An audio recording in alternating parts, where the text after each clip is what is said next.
You need sleepers in week 12. We have got you covered. Sam and I will each give you our 3 favorite sleepers of the week. And we'll spend a few minutes answering your start-sit questions before we get to our flaming hot, bold predictions. Brought to you by Cheetos. Sam, let's kick it off with you. Who is your first sleeper for week 12? My first sleeper that is not to be slept on. See what I did there with the I see what you did there. Sleep thing.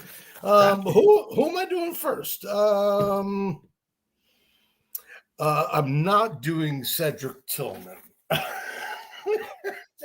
Okay, good, because we'd probably shut the show off. Although Cedric Tillman might be a good play with Shedeur. Stop it. He might be with Shedeur Sanders having to get rid of the ball short passes. That's what he did in college. Cedric Tillman's going to be down the field to the outside. He can't get the ball to him. Huh? This is slot. If anything, he's going to throw a Harold Fannin 40 times. Okay, fair enough. Fair enough. And if he throws it to him 40 times, he'll complete maybe 20 of them. And that's true. My first sleeper is Shedeur Sanders. Oh, no. Boo. I'm just kidding.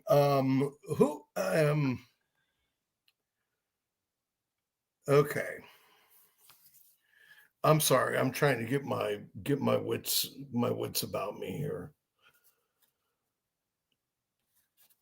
And also the number of different pages that I decided to use from this. Aha! Here we are. My first sleeper. Oh, my first sleeper. We're 2.5 minutes in. You know what? I'm just going to go right at it. Please, we're begging you to go right at it, please. I know I'm known for, what's up, Chuck? I know that I'm known for always bringing a tight end to these shows. And stop the presses. I did not bring one this time. But what I did bring was a quarterback. A quarterback sleeper. Now, that is hard to do. I think we've done one all year. Yeah. Quarterback sleepers are tough to do because everybody's looking at the list. There's only 32 of them. You know what I mean? Yeah. And probably only 26 of them are viable. But my first sleeper, believe it or not, is Jameis Winston. All right, you spit it out. It's about time. Thank you. Oh, come on. We got all night here. Give me a break. My first guy is Jameis Winston. I could sit here and bore you with all of his career stats. I think most of us know what he's done with his career, what he's good at, what he's not good at. I will preface this by saying if you are in a league that penalizes extra for interceptions, this sleeper is not for you. But everybody was all excited last week to get Jameis Winston out there, and everybody's really excited that he's playing, whatever. But that was a bad matchup, you know what I mean? And what he ended up with 200 yards, and an interception, no touchdowns. It was like some 10 fantasy points, something like that. But this week, whole other story. This week, we've got Detroit Lions, who do not have the greatest pass defense in the world. They're not terrible, but middle of the road, or maybe a little better than middle of the road. And primarily because oftentimes they're playing from ahead, so they can force some turnovers. But what I'm counting on here that is going to move Jameis Winston, I'm not going to sit here and tell you that the Giants are going to beat the Lions. I'm not going to try to, pull the wool over your eyes that way. But what I am going to say is that Jameis Winston really excels when they're down by a couple touchdowns and it's basically garbage time and he just starts heaving the ball up. And I look for, even Slayton to have a good game. My sleeper from last week, Isaiah Hodgins, who's a great perimeter guy, to have a good game. And unfortunately, I think Wan'Dale Robinson will be the forgotten man by the time they're trying to throw the ball down the field. So that's my only reasoning. It's not that he's going to come out with a big win, and it's not that he's not going to get picked off. He will. But I do think he's got a couple bombs in him that we were all looking forward to seeing when he was first announced as, well, even before he was announced as starter. Everybody was clamoring when Russell Wilson was back there, like, at least put Jameson in. Yeah. So I'm here for it, man. I'm here for it. I love it. I love it. And I can't wait for whatever hunky-dory CTE laden quotes he lays on us afterwards. I'm here for all of it. All right. Yeah. I mean, there's not much things that are better in life than garbage time Jameis Winston. That's right. And we're gonna get garbage time Jameis Winston in this game against the Lions. And he started 7 or 8 games last year for the Browns. He gave us 7 starts. Okay, so he gave us finishes of QB 10 in that span, QB 7, QB 1 overall, QB 12. So he's capable of giving you these not only just usable, streamable weeks, he's capable of giving you, QB 1 performances. Yeah, he also in those 7 games, I think his rating was so-so. It was around 80.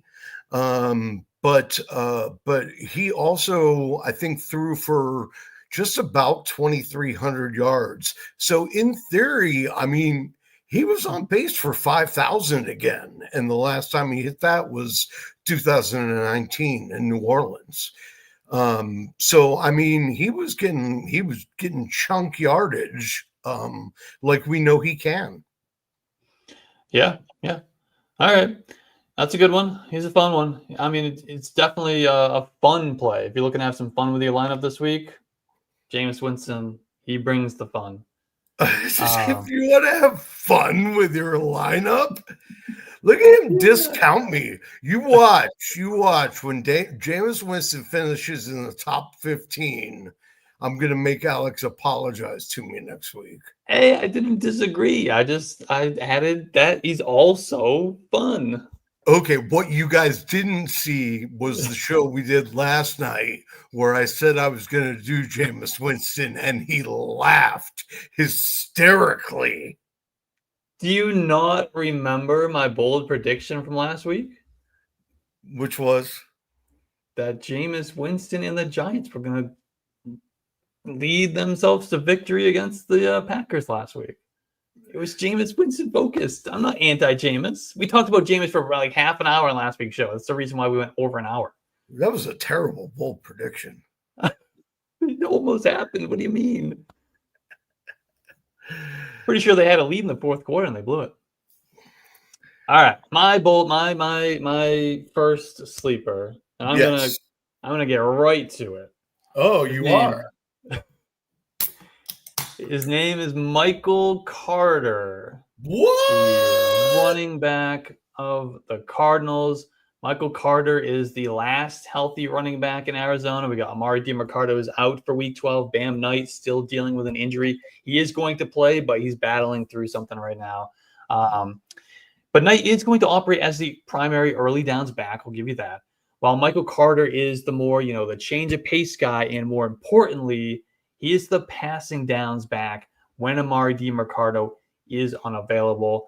Last week, Michael Carter turned that role into 33 snaps to Bam Knight's 32 and a 12% target share, which was good for 7 targets, 5 receptions. The Cardinals are underdogs to a Jaguars team that is capable of putting up, a decent number of points. Well, they did last week against the Chargers.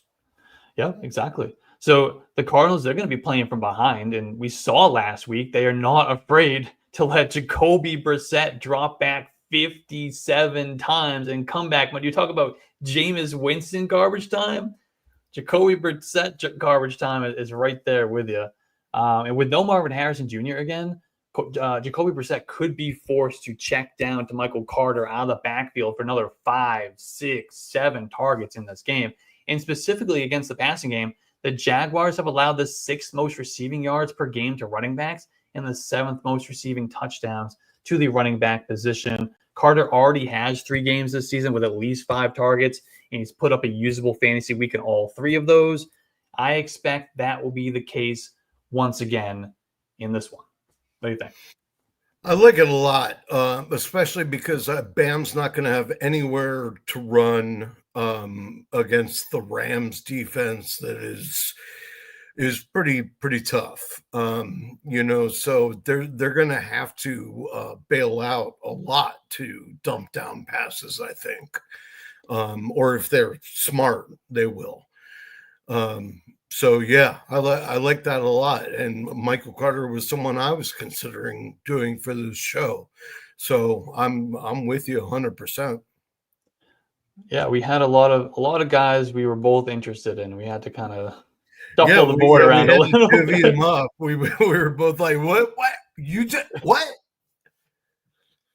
All right, who's your second sleeper? Alex really wanted Jameis Winston. I think he's the only one we didn't fight over. We didn't fight over. My first one, since I didn't bring a tight end this week, and I'm pretty sure because you can guess who it would have been. Double H? Uh-huh. Double H? Yes, Double H.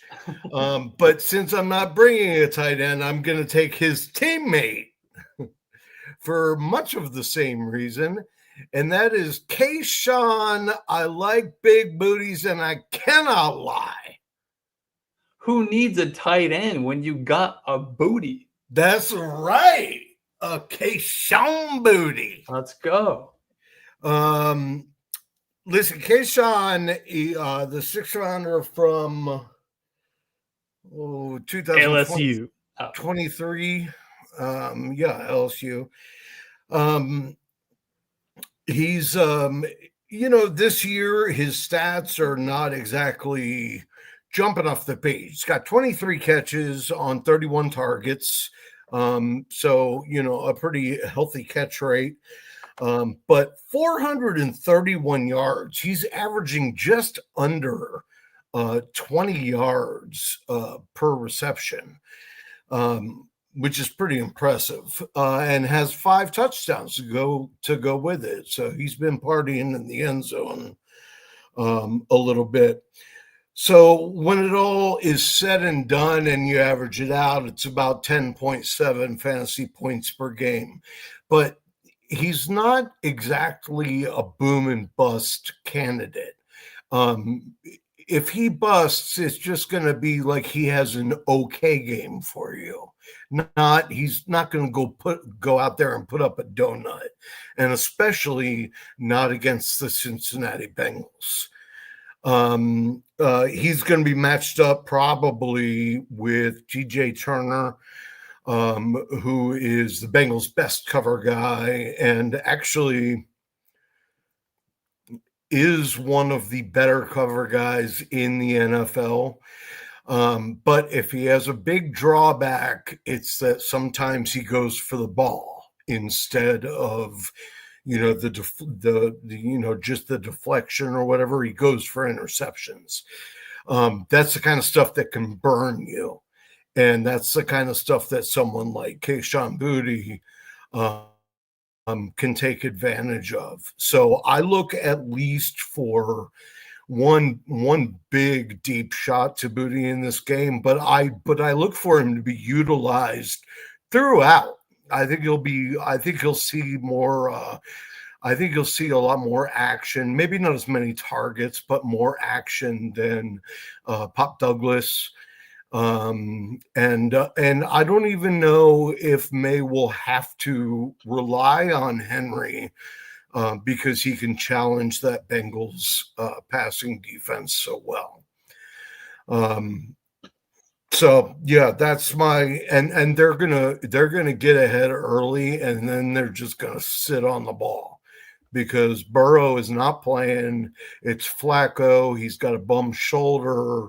There's no Jamar Chase because of the whole Hawk Tua gate.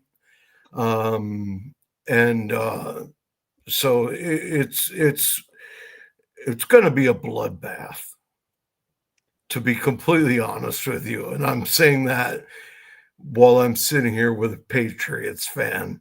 But you know what? Nobody is pointing out the fact that they didn't activate Burrow today before the 4 p.m. deadline. And I think that reason is because the New England front is third in the league in sacks and just gets after the quarterback. And they're like, well, we don't want to throw him out there first time and then risk him not being able to turn around and play on Thanksgiving, because that would look like a regression. You know what I mean?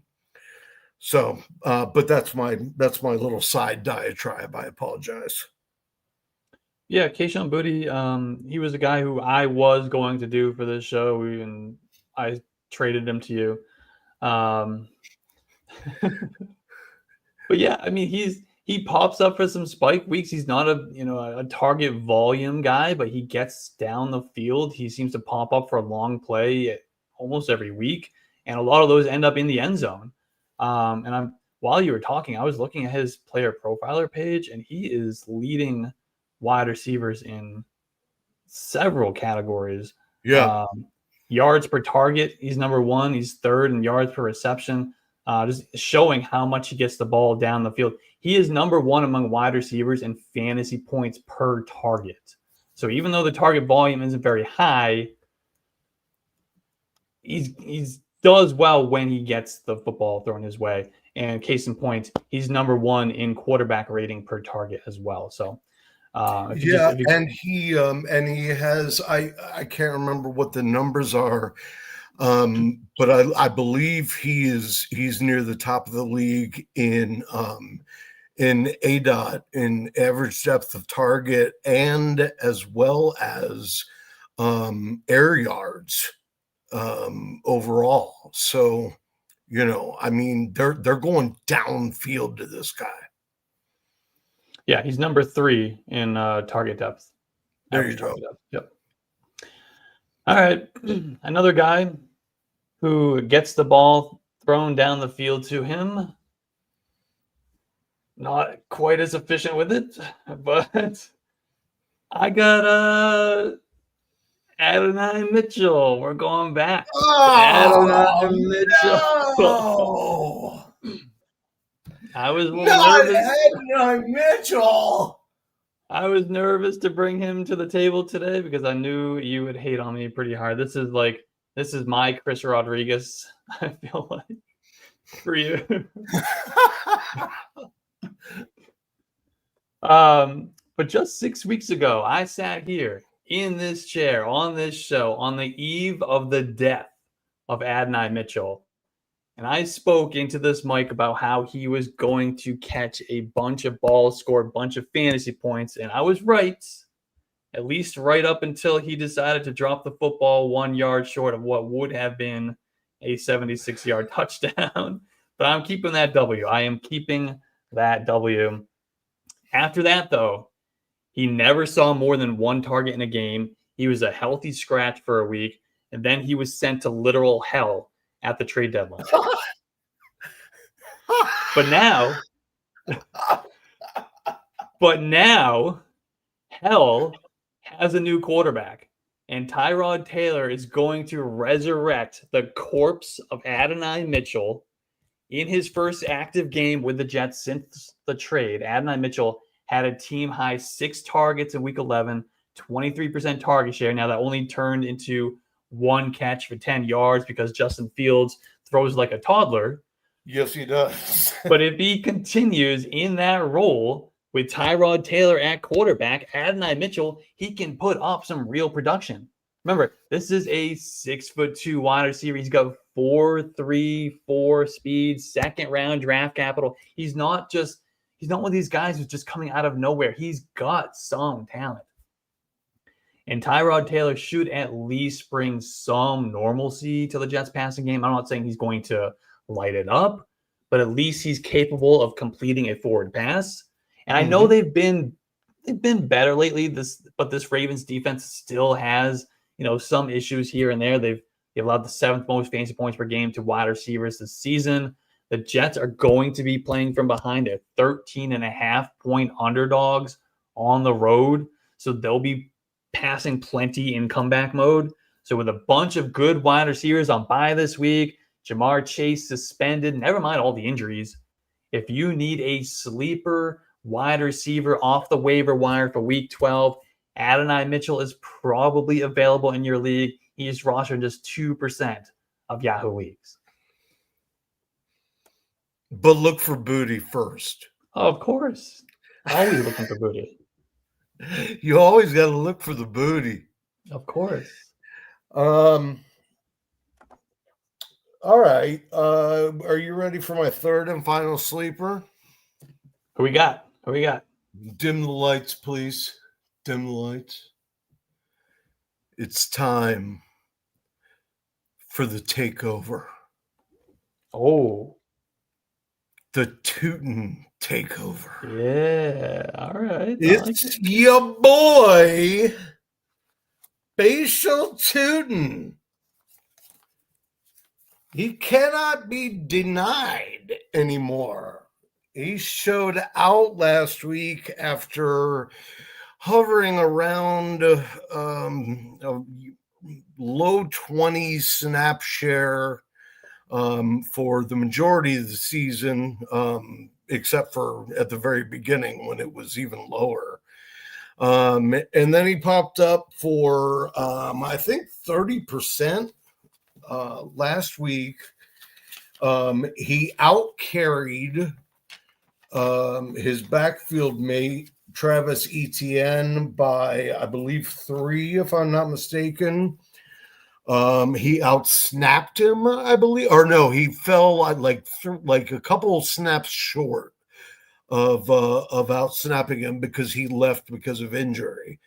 But at one point, when they were both in there and before Tuten got hurt, they were both sitting right around 50% snap share. So it was a genuine split situation there.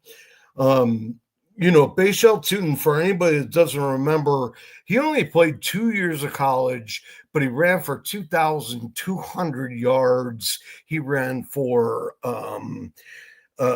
25 touchdowns. And just to show he's not a one-trick pony, he also had 320 yards receiving and 4 more touchdowns that way. So he absolutely, this is not one of those where he has to be the workhorse because he can't catch the ball. I mean, he can do either one.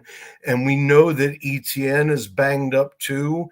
He wore a non-contact practice jersey all week in practice. So there's a reason for that. They didn't want him they keep saying he's fine, but they obviously didn't want him to take any hits at all. But Tuten in that game last week, popped up with what is it? I lost it here.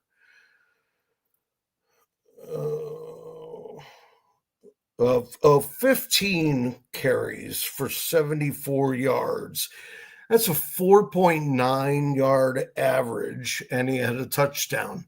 4.9 is pretty good considering the week before he could have gotten down on himself when he ran like 3 times for 4 yards. But also that harkens a little bit more back to what he did in the ACC in college, because he averaged 5.4 1 year and then 6 per carry the next year. The guy's got 4.32 speed. He's got everything you want. You know what I mean? He's got everything you want, and it only makes sense for them to give him the ball more. Yeah, and Liam Cohen specifically talked about him after that game, saying they want to get him the ball more. They want to get more involved. And we saw the explosiveness last week. And I just want to welcome you to the Tuten train. It took you a while to get there, but welcome. It's not too late yet. Not too late yet. The Tuten takeover is well, I mean, to be fair, yeah, my face is plenty red because I was a Tank Bigsby guy through and through. I wasn't saying Tuten wasn't going to get the job because of ETN. I was going to say neither of them were going to get the job because of Tank Bigsby. So how wrong was I on that? But, even somebody like me can get something wrong every once in a while. Every once in a while. It's pretty rare. Just once in a while. Yeah. Yeah, we did pretty good here. Chris Rodriguez was a week early. Yeah, of course. But he's the Yeah, no, I completely agree on Tuten. He shows us that explosiveness. He's a playmaker. And I think he's what that offense needs right now. And he could do really well in a game against the Cardinals, especially if they get ahead. You mentioned, we know he's coming in banged up, but so is Travis Etienne, as you mentioned. So I think we'll get another good workload for him this week, and I think he could have a big fantasy week for sure. Yeah, I think the Jaguars have a little bit of even though he's not a Cohen guy, they've got sort of an allegiance to ETN, so they're not just gonna yank him out of that lineup. But if he's hurt, then they will.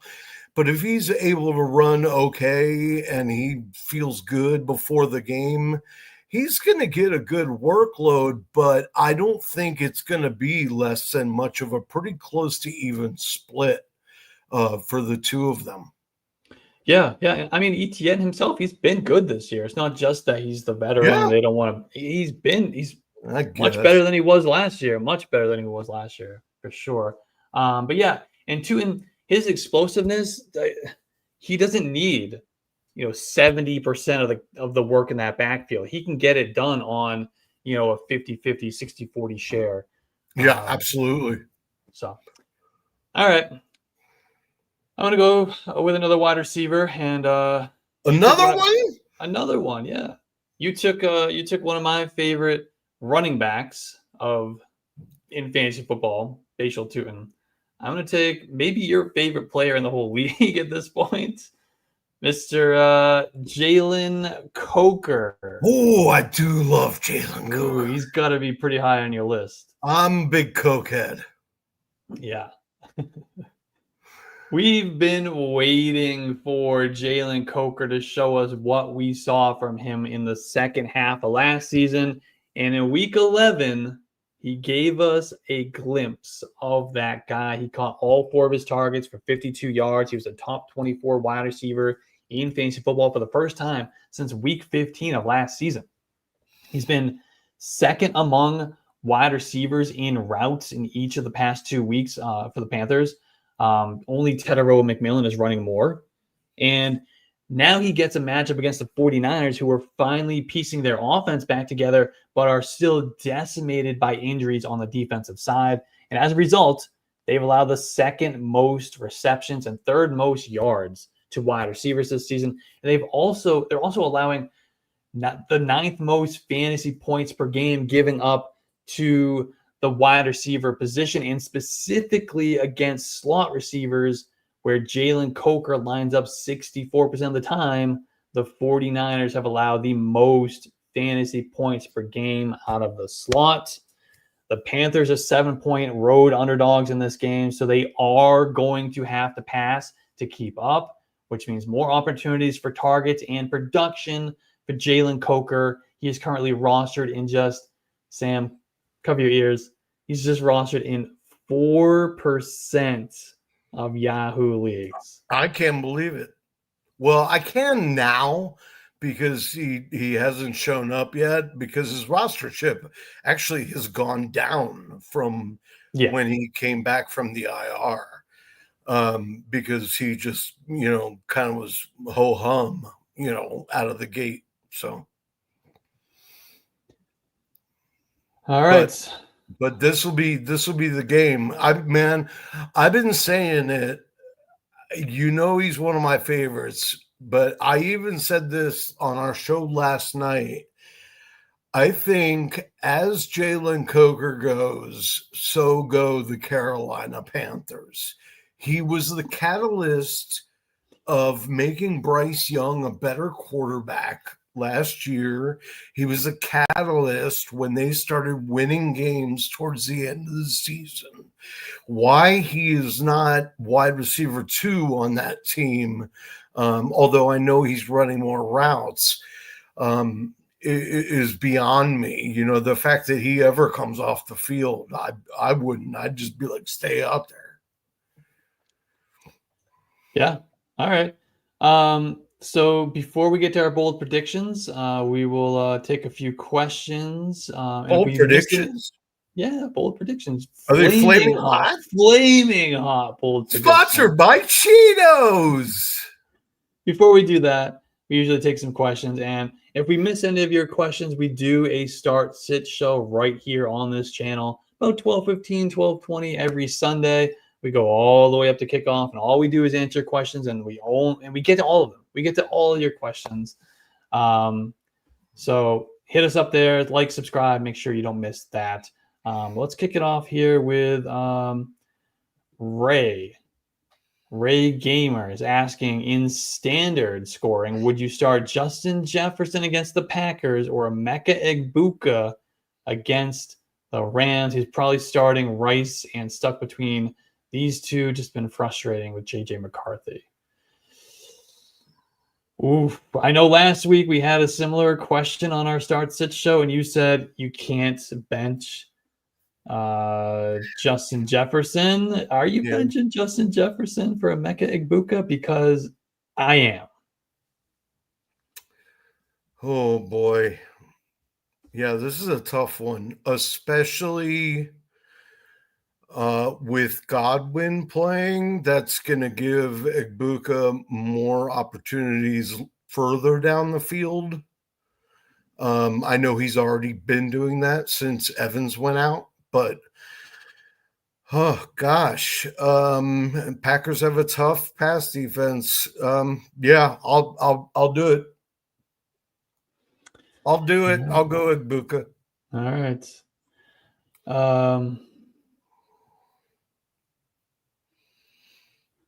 How about Chucks?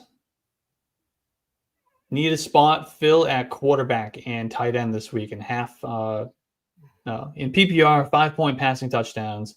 We need Colston Loveland or Brenton Strange, who's making his return this week at tight end. I think we're going Colston Loveland, are we? Yeah.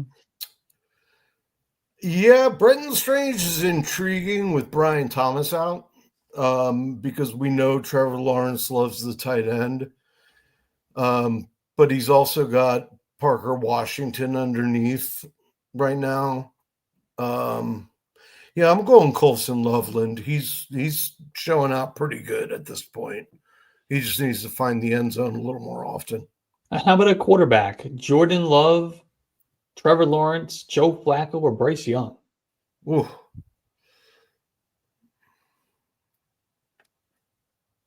Oh my God. I feel like a couple of these guys are pretty decent streamers this week.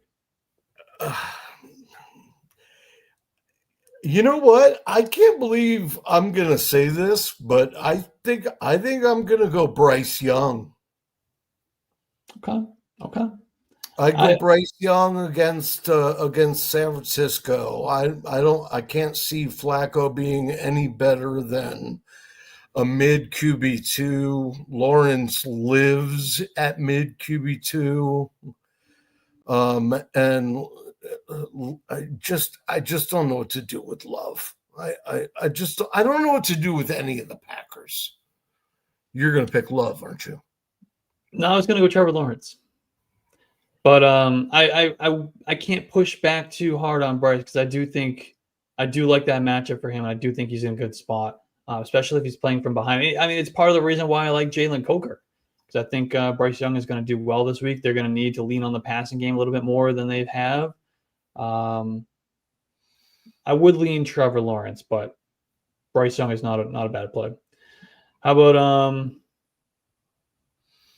can you choose two of these three full PPR wide receivers or running backs, I guess? Kyle Monangai, Emmanuel Wilson, Quinshawn Judkins. So we're sitting one, starting two of these guys. Who are the Browns playing again? The Raiders. Okay, so Judkins. I think it's like a 36-point total. I definitely play Judkins. Yeah. And I'm playing Emmanuel Wilson. Even if after the pregame, Josh Jacobs decides he's good to go. I can't see this being much more than like a 60-40 split. They're going to give Emmanuel extra carries this time around. So I mean, I love Monangai, but these Judkins, it's like 1.5 starters. You've got one in Judkins and a half or a little more than a half for the possibility of a full in Wilson. Yeah, I'm with you. I agree. I would do the same thing. How about from Angie? Darnell Mooney or Tez Tank Johnson? I have this decision in a few different leagues. Should I diversify, or do you guys have a true favorite? Ooh. I would go Mooney. We got Chris Godwin's back, which I think is going to hurt the opportunity share for Tez Johnson, and he's so boom bust. I mean, he had a couple of good games. He's not getting a high target volume, but he's kind of reliant on touchdowns. And when you're about 150 pounds, relying on touchdowns, I don't feel that great about it. And with no Drake London in there for the Falcons, we talked about on last night's show. You referenced last night's show a few times. We talked about how much Kirk Cousins favored Darnell Mooney when they were playing together last year. I know at this point Kirk Cousins has like a noodle arm compared to last year, but yeah, I would still lean. And Cousins just said in an interview the other day, he said, I think Mooney from here on out is going to be awesome. So, I mean, that's one thing when the coach says that, but when the quarterback just makes it pretty much clear, that's the guy I'm going to be throwing to. Yeah. It's funny Angie asks this though, because I'm actually dealing with this exact same conundrum in one of my home leagues. Because my argument is that Tez isn't really going to see any effect of Godwin coming back because they still need him to be the field stretcher. I think Sterling Shepard is the guy that's going to be left out in the cold. But yeah, I mean, I've hated Mooney all season, but I think the quarterback change makes me like him a lot more than I have. So I'll go Mooney.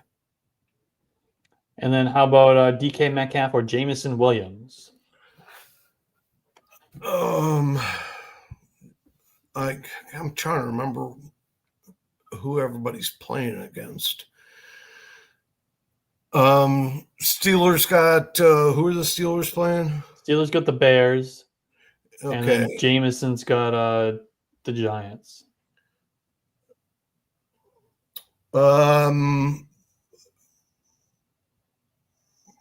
It's I might be Mason Root.